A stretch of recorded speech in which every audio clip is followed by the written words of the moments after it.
Give it up for all the comics one time. How great were they? How great were they? I've been traveling for comedy a little bit. I got to go to New York recently. I just came back last week. That was pretty cool. Got to go to Austin earlier this year. I was in Vegas. I got hammered in Vegas. I'm not one to get drunk like that, but I got pretty messed up. And what I know about Vegas is that you can't hail a cab anywhere on the Strip. It has to be like a hotel or one of these designated locations. I didn't know that. So I'm trying to hail a cab, and I'm thinking they're not stopping because they're like, oh, we don't want this drunk idiot in our car. But finally, I was able to kind of hail one, and for whatever reason, my drunken mind was like, hey, go speak Spanish to this guy. Because it'll be more amicable in giving you a ride. So I got to his car, and I was like, Señor, Hotel Luxor y Casino, por favor. And without missing a beat, he's like, Rápido, cabrón. I got in the car, we looked at each other, and realized we're both Indian.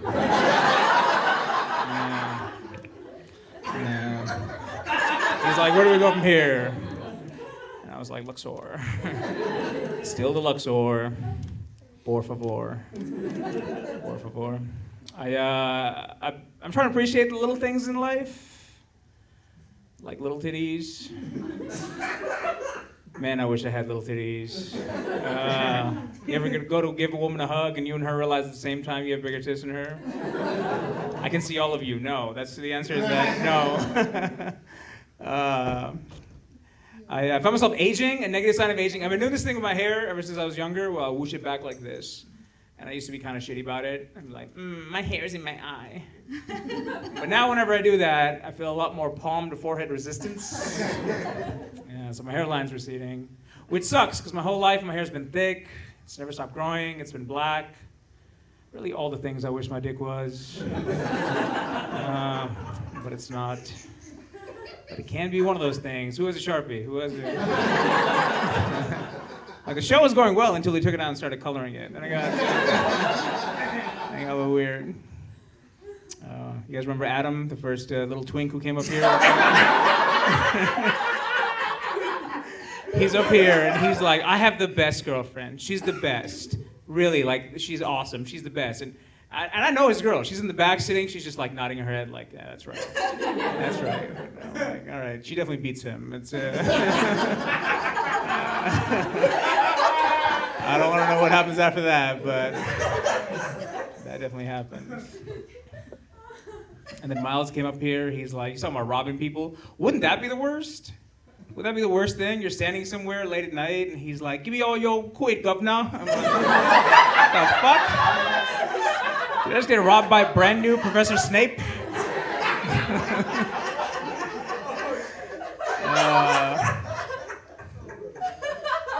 You couldn't even tell anybody that, like, what did he sound like? Doesn't matter. Doesn't matter. Oh, man. I'm an immigrant. I came to the U.S. when I was 7 years old. Part of the immigrant experience is you get put to work right away. I do. That's just what happens. So my job in the family was to be the translator and to fill out all the paperwork. And yeah, and I remember being 7 years old, filling out like medical forms, and I'd never been asked my race before, but these forms were the first time it asked me to identify our race. And in the Midwest in the mid-90s, there were only ever 3 options to choose from. It always said black, white, other. On all these forms, it always just said black, white, other. And I remember marking that other box for years and years.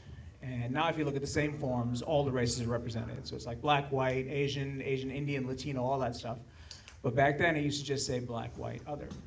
And I feel like that was almost more inclusive, because I felt like it was all of us in it together. Against the blacks and whites, you know? Yeah. It was like, if some shit goes down, I know what team I'm on. Yeah, I was wrong. I went to school, I was getting jumped, I was like, others, help! Nobody came. Nobody. Yeah. They just laughed at me. They're like, that's not a thing. That's not a thing at all. The first time I got approached by a gangbanger, I was 14 years old, in LA of all places. Can you guys believe that? Yeah. This guy came up to me, he's like, hey, where are you from? I didn't know that was a setup question. You're supposed to reply, I'm from nowhere, implying that you have no gang affiliations. I didn't know that, so I just replied in earnest. I was like, well, I was born in India. I came to the US when I was 7 years old, and I lived in Joliet, Illinois for a spell, and then I moved to LA. So where am I really from? You know, I feel like I have emotional attachments to all those places. At that point, he was just like, ugh, never mind. Yeah, you ever disgusted a gangbanger out of not robbing you? That's I kid. He still tried to rob me. He still. I was wearing this Jordan jersey. I was much, much thinner back then. And he's like, "Let me get that jersey off you." And I started lying immediately. I was like, "Oh, you don't want this. It's fake." He's like, "It doesn't look fake." I was like, "Nah, man. I bought this for like $17." And then the strangest thing happened. He held out his arm, and before I knew it, he had embraced me. He's like, "You stay safe out in these streets, dog." Yeah. And I'm like, when did this robbery turn into like a life lesson for me? You know? What is this? Like, sir, did my mom hire you to scare me? Like, seems weird. Seems weird. We want to get political a little bit? That's never a fun question to ask. And I do wonder what some of the other presidents might have thought about the election, though, right? Like John F. Kennedy. He's like, people often ask me, John, if you were still alive, who would you vote for? And I say I would vote for the ones with the biggest knockers. Young or old, a Republican, a Democrat, we choose to vote for these moons. We choose to vote for these moons not because it is easy, but because I am hard.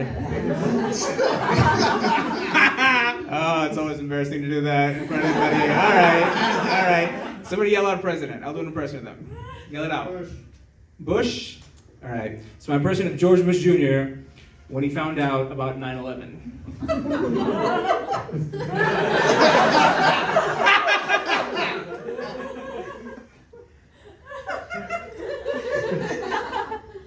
And the cow jumped over the moon. All right, give me another president. Nixon. Oh, these goddamn commies and hippies, and don't get me started on the heebie-jeebies. Who are the heebie-jeebies, Mr. President? Jews. He wasn't a fan. He wasn't a fan. All right, one more. Lincoln. 7 years ago, I might have been gay.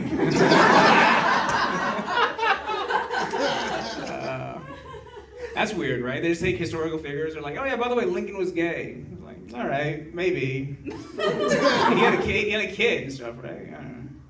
They said Hitler had like a micro penis. I'm like, can we leave Hitler alone after? Like, he's already considered like the world's worst person, but then on top of that, they're like, small dick too. All right, I guess. I saw an online article, which means nothing, but I saw an online article that said, was Rosa Parks, what's her name? The Underground Railroad lady. Harriet Tubman. Yeah. They're like, was Harriet Tubman a stud? And I'm like, you guys know what a stud is? Yeah. Stud? Okay, yeah. They're like, was she a stud? And I'm like, can we leave her alone? Yeah, great figure from history. And we're like, she loves Snatch. Like, all right, maybe. Who doesn't? Right, sir? All right, I don't know. I'm picking on you. I just went to a black church for the first time. That was a fun experience. I didn't know that in black churches they often take hip-hop songs and turn them into gospel songs. That was very new to me. So there's that song where that guy's like, girl, drop it to the floor, let away your booty go, right? And in church they're like, girl, praise it to the Lord, watch the way your blessings grow.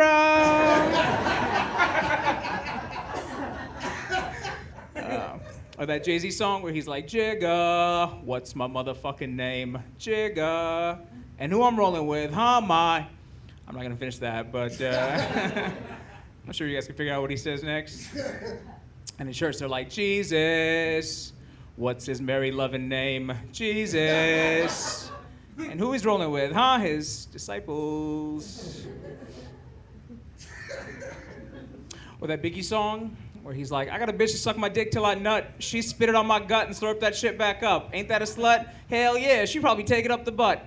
Fuck for about an hour now, she want a golden shower. That one never made it to church. They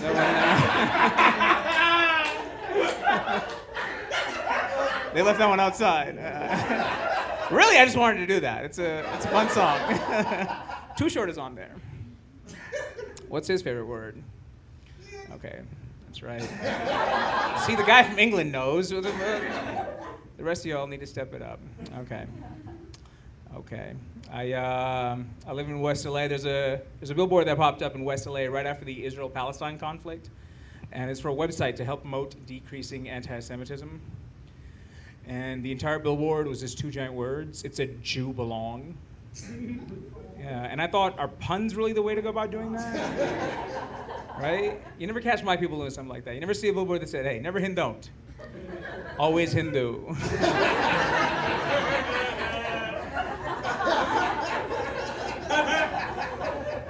Or the Muslims having something like that. Is not goat, Islam.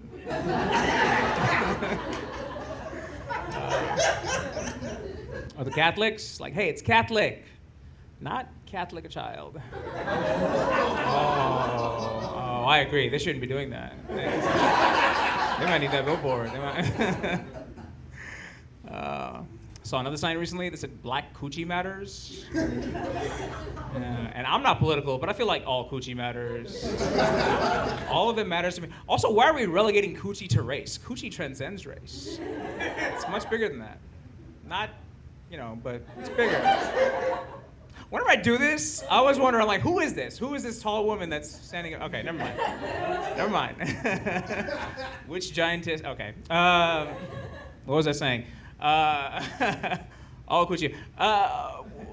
Dicks are inherently racial, right? There's all these stereotypes about dicks. The most common one about black gentlemen. And then there's the other one about tall, chubby Indian dudes just having immaculate dicks. Immaculate dicks that make you come over and over and over again. So harmfully accurate. So. I'm really glad you guys laughed, because it's much harder to say that in a room full of silence. It's, much harder. Not like that, weirdos. All right. I was talking about AI so far. I feel like with the AI, soon we'll be able to recreate films and replace actors with other actors, which will bring me to something that I always wanted to see, which is Star Wars, but with the role of Obi-Wan Kenobi being played by Cat Williams. Right? Like, these droids, they say they're property of an Obi-Wan Kenobi. Do you know who that is? And he's like, Obi-Wan Kenobi? Shit, that's a name I ain't heard in a long-ass time, pimpin'. Don't trust your eyes, Luke. They may deceive you. Or Harry Potter, with the role of Dumbledore being played by Cat Williams. He's like, Harry, I told you. Harry, I done told you twice. I fucked that up. Harry, did you put your name in this motherfucking goblet? All right. We got there. Or Lord of the Rings, with the role of Gandalf being played by, let's say, Cat Williams. It's like, I done told you twice, you ain't gonna pass. Okay. All right. Can I do one more? I'm gonna do one more. Or Dragon Ball Z, with the role of Vegeta being voiced by Chris Tucker. All right? He's like, man, I got mind control on Frieza. He'd be like, shut the fuck up. I'll be quiet, but when he leave, I'll be talking again. Right, I'm just doing Friday. I'm gonna stop doing impressions of black comedians after one more. Hamburger. All right, I got the light. I'm gonna leave you guys on that. I think you guys like me. I'm gonna try something. Doesn't the state of Massachusetts sound like it was named by a slave? Right? Hear me out. Like a couple hundred years ago, there's some piece of shit. He's like, what should I call this great state, boy? And this poor guy's like, oh no, whatever Massachusetts. Okay.